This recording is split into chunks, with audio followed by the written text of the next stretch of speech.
it's Lo. Hi, I'm Hayleigh, and we are Wrestling Winedown. What a week of wrestling, and we're covering it all, from Raw to SmackDown to NXT and, of course, AEW. And as always, our word on the street. So grab your glass of wine. We're going in for the 3 count.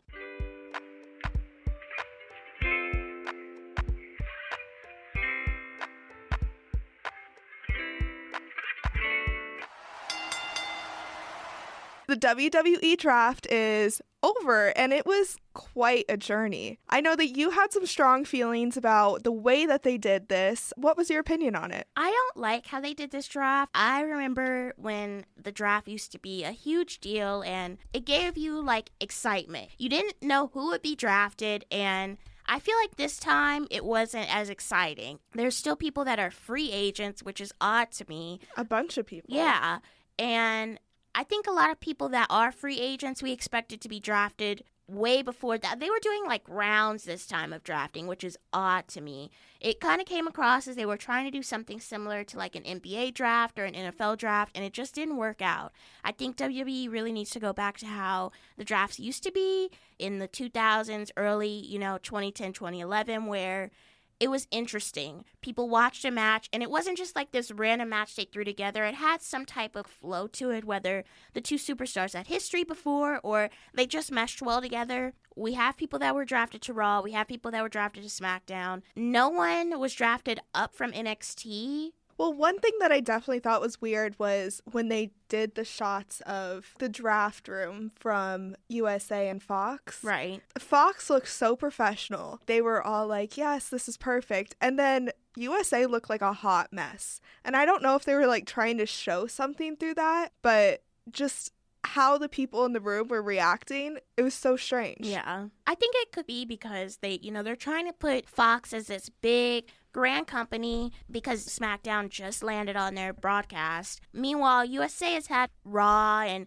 different shows for a while now, including the different reality shows and stuff. But at the same time, I feel like that wasn't a great representation. It kind of came across as Fox is better than USA, right. And that's not the case. We see USA has garnered success from keeping Raw on their network for however long now. I don't really understand why they did that. Can you tell us a little bit more about who was drafted? Because to be quite honest with you, I can't keep up, and I still don't understand if these free agents, if they're going to be on Raw and SmackDown, if they're just going to be in catering. Yeah, so Raw got 3 picks for every 2 picks that SmackDown got. See, I don't like that. It was just because they were saying because the show was longer, so they need more superstars, but, who knows? So Raw got 24 men, while SmackDown got 16. The Raw side includes Seth Rollins, AJ Styles, Drew McIntyre, Randy Orton, Ricochet, Bobby Lashley, Kevin Owens, Andrade with Zelina Vega, Rusev, and a bunch of others. On the SmackDown side, they got Brock Lesnar, which they were very excited about. They got Shinsuke Nakamura with Sami Zayn. They got Roman Reigns, The Fiend Bray Wyatt, Braun Strowman, and Kofi Kingston, as well as some others. For the women's side, Raw got Becky Lynch, Natalya, Charlotte Flair, Zelina Vega, the Kabuki Warriors, and Liv Morgan. And SmackDown got Bayley, Sasha Banks, Alexa Bliss, Nikki Cross, Lacey Evans, Tamina, and Carmella. This draft was also weird because tag teams could either be separated or they could be drafted together, which is unheard of in a WWE draft. We've seen tag teams split up in the drafts before because they haven't been drafted together, but Nikki Cross and Alexa Bliss got drafted together. The Kabuki Warriors got drafted together. The New Day got drafted together. I don't know why they did it that way, but I'm going to see what happens. I'm optimistic. I think it is a little bit weird because superstars were drafted back to the same brand they were already on. So usually if they're untouched, it's okay, they just weren't drafted. That's how it used to be. It wasn't okay, Seth Rollins is actually on Raw and he's been on Raw for the last, 4 or 5 years or however long. I don't know. I'll remain optimistic, but I hope that they go back to the style that they used to do with the draft. Because even on the shows this week, they were making fun of The Miz for being a 5th round pick. Which is just so weird. They were right. I was drafted in round 3 when you were drafted in round 5 or 6 or something like that. The rounds are weird. Yeah. It used to be if you weren't drafted on television, you would be on the WWE.com draft, the aftermath. And people didn't like the whole online thing because it didn't spotlight who was being drafted after the fact. I think the rounds were confusing, and I think a lot of people just weren't into the style that they presented this year. So we'll see if they keep this style in the future, if they'll go back to what they did before. Another shocking moment last week that had a lot of people talking was the haircut, the inflatable buddy. She's new. Yes, she is spicy, she is sassy, she is all of the above. Bayley is not messing around. She's tired of people, and I'm here for it. I thought that she would mollywop those inflatable buddies weeks ago, months ago, and she didn't. And she did it this time, and I'm like, thank God. How do you feel about this new and improved Bayley? I like it. On Ms. TV, when she was talking on the show this week, she was saying how she was just tired of people using her, and she was always there for hugs, and like pretty much just she was stepped on. Right. This new Bayley is not going to be stepped on. This new Bayley, she's brand new, she is fierce, and she is down to do whatever it will take for her to get to the top. We saw 6 members of the new SmackDown Women's Division face off for an opportunity to go against Bayley for her Women's Championship. We saw Carmella, Nikki Cross, Dana Brooke, Lacey Evans, Mandy Rose, and Sonya Deville. This was a great match. You honestly didn't know who was going to win. Sonya Deville had her moments. So did Carmella, Lacey Evans, as well as Dana Brooke. Nikki Cross ended up picking up the win, which I thought was interesting because during the draft, they made a huge deal about drafting her and Alexa Bliss together to Raw, and then they got drafted back to SmackDown. And now Nikki Cross ended up winning this match as a singles competitor. Very odd. But one thing before this match was Dana Brooke came out and she was saying how she was tired of being like underutilized and overlooked. Amen. And it kind of made me feel bad for her because she was like, tonight's my night that I'm going to change that. Dana Brooke has been saying that every time she's had a match for a shot at the women's she title. Doesn't get that many It's matches. sad. I really thought Carmella was going to pick up the win here because, as we saw in the draft, her and R-Truth are no longer on the same roster, so I thought maybe they would give her chance to shine, but we'll see how this Nikki Cross thing goes. You know what this might mean? Your wish might come true, and they might have some character development in the 24/7 title. It's possible. Let's hope. We also had some women's division action in AEW this week. Rio had her first title defense against Dr. Britt Baker. I thought this match had started out really slow, but it started to speed up. The commentators made a point to say that these two have been tag team partners before, so they do know how to mesh well together. But Rio ended up retaining her title. Britt Baker was obviously really upset that she didn't get the victory here, but I really think that Britt Baker has a style that some people would see in NXT compared to AEW, which is kind of odd to say, but she has that mold of being an NXT superstar. Like, when I look at her, I think she should be on NXT. And fun fact, she has appeared on NXT before, but she didn't sign a contract. I think she was out with injury when they were going to sign her, and they ended up not signing her. Speaking of NXT, we saw a women's match, Io Shirai versus Kaden Carter. This match was actually pretty good. It was fast-paced, which different than AEW, but the thing that like brought it the step above, in my opinion, was how Io Shirai can just fly off of things. She is so good. So good. The like double backflips, like it's just insane what she can do. Shirai ended up picking up the win by pinfall. After the match, Io Shirai grabbed the microphone and added her name to the title picture. She said that she should be next against Shayna Baszler. Rhea Ripley did not like that. She came out there, got in her face, told her to keep her name out of her mouth, and it was an intense moment. Like I said before, I think that Rhea Ripley or Bianca Belair should be going against Shayna Baszler for the title, and I'm glad to see it's actually happening, but I think any of these women should go against Shayna Baszler. I think all three of them are very talented, and any of them could take this title off of Shayna Baszler. But Bianca Belair, I still think it should be her, and I'm going to keep that thought because she is just so talented, and she's just been pushing for a title shot, and she hasn't given up. And I like the perseverance. I think that she has the character development to be a champion. I'm not saying the other two don't, but Rhea Ripley just got on the NXT roster. Io Shirai's had her time on the roster. She's done some great character development in the last 6 months. But Bianca Belair has stood the test of time. Her character hasn't changed. She's just gotten better. Put the title on Bianca Belair.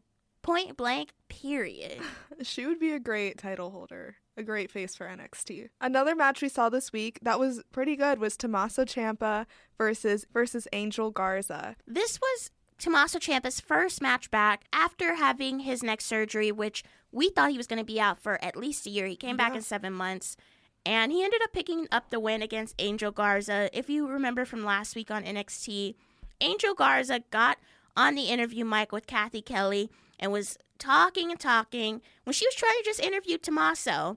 And Tommaso ended up hitting him, of course, and Angel Garza took offense to that. And they ended up having this match. And I think this was a great match for Tommaso Ciampa to come back on because he made a name for himself. Yeah, I agree. And I think this whole development with him and Adam Cole and having Finn Balor involved, I'm just really excited for it. I think it's something fresh and new. And with the little addition from Johnny Gargano, he had an interview this week and they asked him how he feels about Tommaso Ciampa being back with their long storied history, and he was like, I don't know how to feel. Once I see him face to face, then I'll know. So it's kind of adding in some little like personal things. So I feel like Johnny Gargano might be involved eventually in that, but who knows? Either way, I'm along for the ride. 10 out of 10. I do recommend this. I love it. After the match, we saw the Undisputed Era come out and give the commentators a USB drive. And okay, the commentators were a little extra. They were like, anything could be on this. What? And I was like rolling my eyes. Anyway, it had video of the Undisputed Era laying out Velveteen Dream backstage. He was just passed out, and they basically just gave a message to anyone who else wants to get in their way. Last week, we saw a hilarious segment where Velveteen Dream came out and interrupted the Undisputed Era, and he showed that picture that we had on our Twitter before of Roderick Strong laying on a couch with his NXT North American Championship draped across his private parts.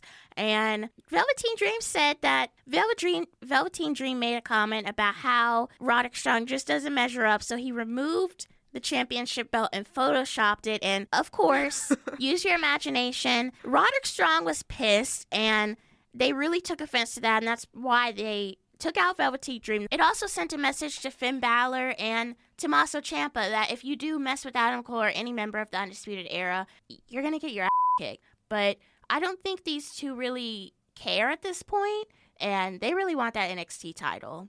Yeah, so we saw William Regal come out and say that Velveteen Dream is out for the next week, maybe even longer. In result of that, we saw number one contenders North American title match.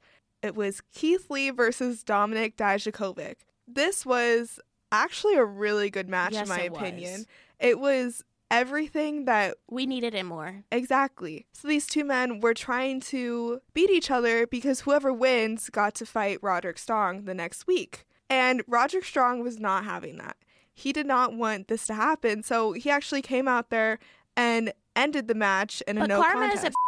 Karma is a and William Regal announced that next week it will be Keith Lee versus Dominik Dijakovic versus Roderick Strong for the North American title. In a triple threat. Yes. This is going to be so good. Yes. I just hope that it doesn't end in a no contest because someone interrupts or whatever the fact. I just want it to be a clean match, and we'll see what happens. I think NXT is undisputed right now, and it's what I predicted, but I think with the return of Tommaso Ciampa and Finn Balor, which we did not expect, and all these other superstars that are just vying for the individual titles as well as the NXT tag team titles, I'm just excited. I love NXT. There's a lot of great talent in NXT right now, and it seems like they're actually utilizing it well. There was a great tag team championship tournament match on AEW this week. We saw SCU go against the Best Friends, and this match actually started off a little bit crazy. SCU had picked Frankie Kazarian and Christopher Daniels as their choices to go against the Best Friends, and while they were walking down to the ring, we saw the Lucha Bros attack them from behind, and Daniels was so injured that he couldn't compete in the match. And they threw up the X, which insinuates that he was seriously injured, so they took him out on the stretcher, and we see Scorpio Sky, who is the third member of SCU, come out. He wrapped his fist up with the tape out of the trainer's bag and said, "Put me in the match," and he competed in dress pants. This man, he is our MVP of the week. Okay, amazing. They ended up winning this match, and he threw his shoes into the crowd. He was just excited, and someone threw the shoe back, which is very kind, but they ended up picking up the win for this match, and I think a lot of people were predicting that they wouldn't win, seeing as the match started off really rough. And Kazarian was injured, but he wasn't as injured as Daniels was. And the best friends definitely took advantage of that. We really saw them focus on his back, which was injured during this beatdown before the beginning of the match. But I'm glad that they picked up this win. I'm glad that Scorpio Sky is involved. I just wonder, are they going to put Christopher Daniels back into this tag team championship competition, or if they're going to leave him out and still have Scorpio Sky compete? Because the crowd, honey, they were behind him because he was like the hero of the day, and that's why he is our MVP of the week. I know we don't have that title on this show, but we are putting it down for him. One moment that does not deserve an MVP title for the week is this whole development with Chad Gable. He faced off against Curtis Axel this week, and he picked up the win with the ankle lock. After the match, he has this come-to-Jesus moment with Kayla Braxton, saying that his name change was not him running from his insecurities. He's embracing that he's short. No. How short is he? Like, can we pull up a stat on that? Like, how short is Chad Gable?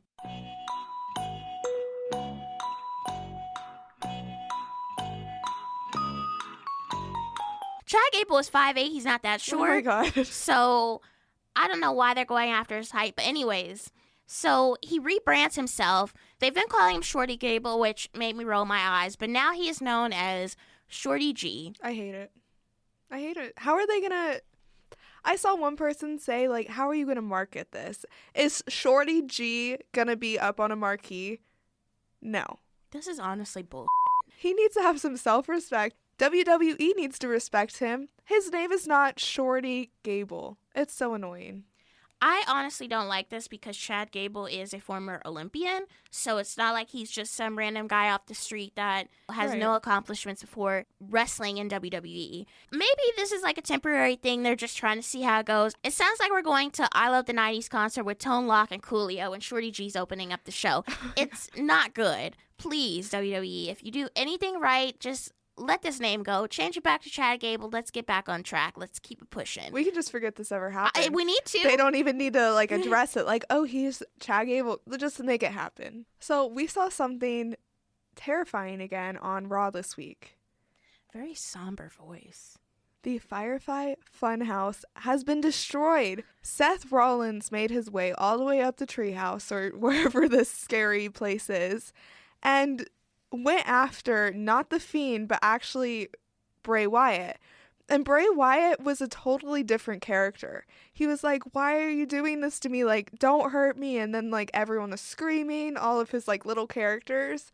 And it was so creepy. Bray Wyatt just kept saying, like, this place protects us. And then it all went up in flames. I've been reading some rumors online, and supposedly with the move to Fox, they don't really like the whole concept of the Firefly Funhouse. They feel like it's not family friendly, which we knew that since day one, and but it's so they don't like it. That's the rumor. That's what I've seen. I really think maybe it should have been thought about before they moved to Fox then, if that were the case. Right. I really feel like this Bray Wyatt character with the Fiend could really keep going. Maybe Fox doesn't like it, or maybe this is just some rumor that the internet created, but I see it as his house was burnt down, and he's going to resurrect himself, and he's going to be even scarier, even more pissed, even more vile now, because Seth Rollins has destroyed something that means so much to him. I think we're going to see another layer of this character that's more intense. So I don't see it coming to an end, and I hope it doesn't. I think it's such a good sell with the audience, and they love it. They love seeing the different segments and the different characters involved. Let's keep it going, but let's not have another disqualification in a Hell in a Cell match. I think that's all we really want. We just want clear winners. And I hope that what you're saying does happen, where he's like a whole new, better character. A whole new world. Because the greatest thing about him right now is he doesn't even have to be like physically in the show for him to make an impact. Exactly. He can be in the funhouse, being creepy as heck, up there doing whatever, and still be having an impact on the show. So I hope that that doesn't change. We saw an amazing tag team match. To wrap everything up, we saw an amazing tag team match on AEW Dynamite this week. Hangman Adam Page and Kenny Omega teamed up to go against Pac and Jon Moxley. These are definitely two of the most intense rivals in AEW right now, and it was a lot of back and forth. Pac was very angry at the beginning of the match. He was like, I don't even need a tag team partner. He didn't want to be bothered with Jon Moxley, but they ended up having a great match.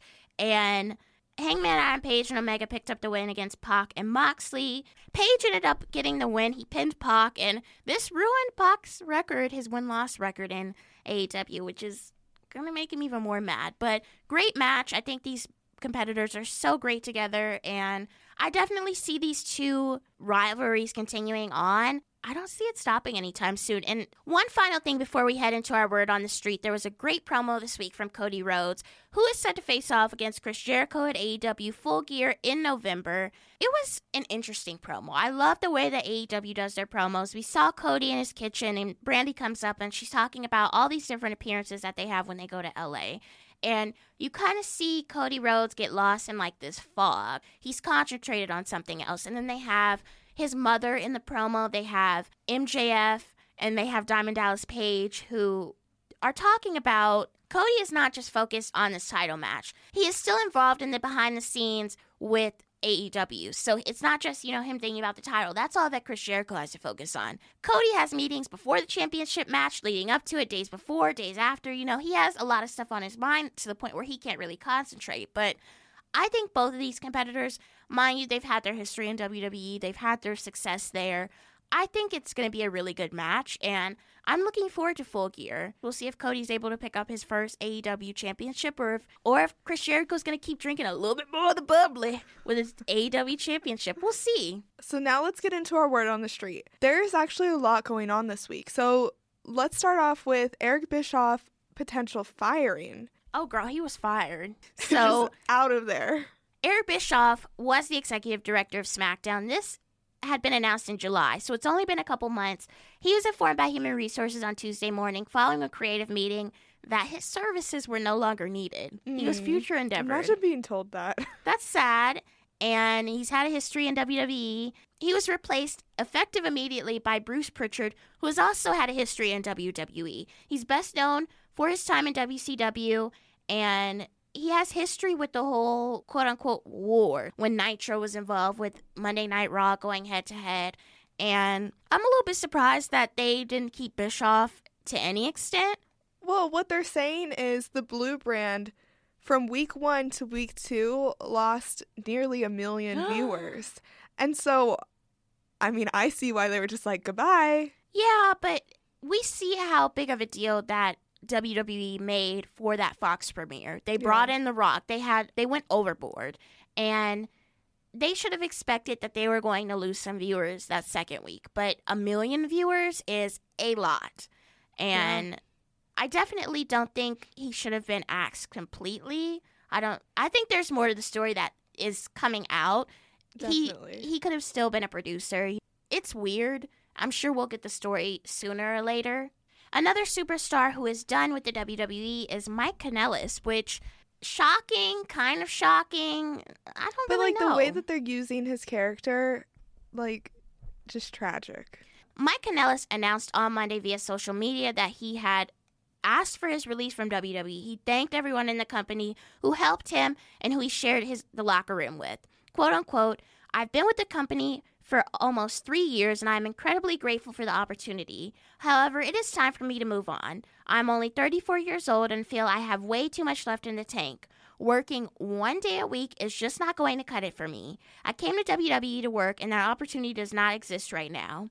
I re-signed with the company back in June because I thought it was what was best for my family, and maybe from a financial standpoint it was.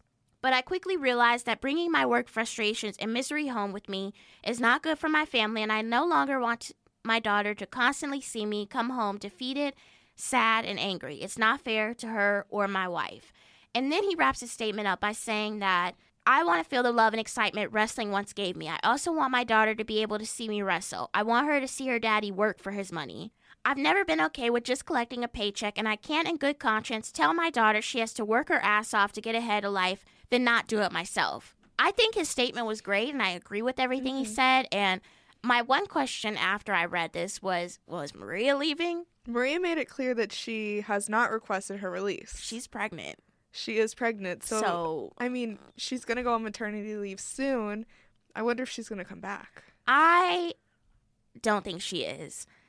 Because I feel like now she has 2 babies and her husband isn't in WWE anymore. Unless they somehow make her a deal, and follow through on that deal. That's the main point. They follow through on whatever they're offering her. That's the only way she's going to stay. But my big question is, her storyline right now is her being pregnant. And she didn't really have a big storyline previous to this. Right. She was with Mike. Right. So I don't know what they would use her for, like what storyline they would fit her into. Well, I don't know if you've seen recently, but Mickie James is injured and she's been doing commentary. So maybe they could loop Maria in on that and put her in commentary. But I think it's safe to say that Maria is not as experienced as Mickie James. Yeah. Mickie James is able to sit on the commentary table and really tell you everything that's happening. Maria might be able to, but she doesn't have the same experience and the same championship title reigns and everything that comes with that as much as Mickie James has. So I don't know. Maybe she could be a producer. I'm always saying people can be producers, but she's really one of the only females left on the roster that was around for the Divas time and saw the progression of the women from being divas to being actual superstars and how they get the longer matches now and the character development. I just wish her the best, and I'm glad that Mike was able to request his release, and I hope that they fulfill his release. If he's not happy within the company, and we've seen this before, hopefully he's able to go somewhere else, whether it be AEW or New Japan Pro Wrestling, and be able to wrestle as much as he wants to and be able to connect with the crowds and wrestle all over the world, like you said. For our final story, we saw WWE Backstage finally air, and what a show. So that's Renee Young's new home. It sure is, and she made an impact on her first night on her new show. So on the show, they had Christian Page, Booker T, and Renee Young, and they start reading this tweet about Young botched her commentary of a stunner, which either Stone Cold did it or Kevin Owens did it, which in turn proves that she's bad at her job. So Renee cut this amazing promo. She said that she's never called a Stone Cold match. She never called a Kevin Owens match. So the Twitter user's criticism is invalid. Then she said she got that Fox money now. Yes, girl, you get your money. Collect your bag, okay? Don't let these Twitter trolls get you. And Renee, if you somehow are listening, we always have a seat available for you to come whine and talk about wrestling with us. Renee, love you, girl. Thank you for tuning into another episode of Wrestling Winedown. You can find all of our other episodes available on Spotify, Apple Podcasts, Google Play, and wherever else you listen to your podcast. You can also find us on Twitter and Instagram at WWDcast. That is at WWDCAST. Let us know what you thought about the episode. What was your favorite part? We upload episodes every Saturday. Until next time, enjoy your wine and, of course, enjoy your wrestling. Cheers!